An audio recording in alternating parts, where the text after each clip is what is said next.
Good morning mga idol. Pakilala ko lang pala sa inyo itong halamang ito. Yan. Isa po siyang gabi. Alam niyo po ba yung gabi na napapansin niyo sa mga ilog, sa tabing ilog?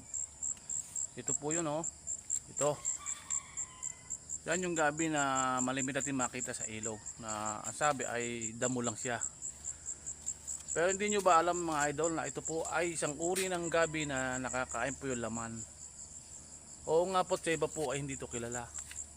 Ang kilala to ng iba ay halaman lang po siya, pero wala po siya silbi. Pero sa totoo lang po, nagugulay po yan. Yan. Kailangan lang po yung puno niyan ay yung malaki na po, yung mataas na. Ito, sa iba po, ginagawa po yung laman niyan ay pinapakain po sa kanilang mga hayupan. Hindi ko na lang po babanggitin ko nung hayop yung bawal po kasi eh. Yan o.